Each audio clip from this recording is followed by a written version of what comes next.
Seth and I have built several homes together, and this house has been the culmination of a lot of different ideas.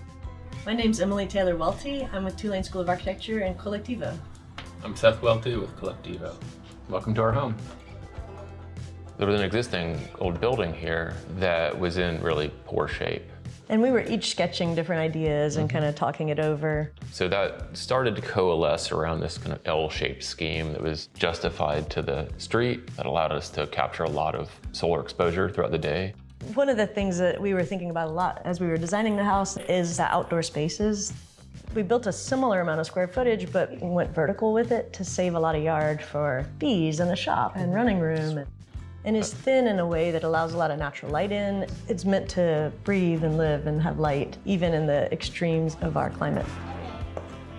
As you enter on the ground floor, there's a guest room and an apartment on one side. You work your way up to the second floor, which is mostly living space with a bedroom. Having a space that has a really generous kitchen and dining that also opens out into a porch has been a real animating character of this house. This tends to be the hub at this point in our kids' lives. It's a lot of joyful noise. But we'll also have our own little zones that we kind of retreat to throughout the day. I'll often be kind of upstairs in an office area. In the back room, we're in the wood shop working on things.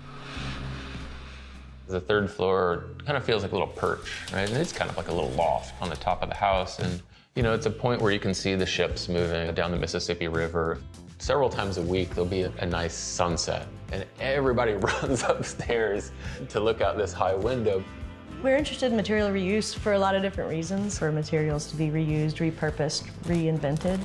We were fortunate to find the terracotta tiles posted free on a social media site. It's a little more hardened and resilient in terms of floods and storms and the things that sometimes people in New Orleans face.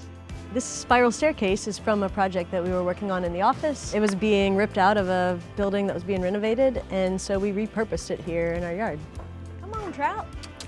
Come, baby. One of the things I feel like makes this place home to me is seeing a lot of the work and art and contributions of friends and colleagues and folks that we admire. It's like having friends in the room even when they're not here. I think regardless of what it looks like, it's just about how you have to imbue that with memories, right? It's not gonna feel like a home, I don't think, until you're there, until you get some of your memories in the space and on the walls, kind of beating it up and letting those scars be something that, I think what makes it more like a home to me. I don't think it was a home when we first moved in. I think it's a home now.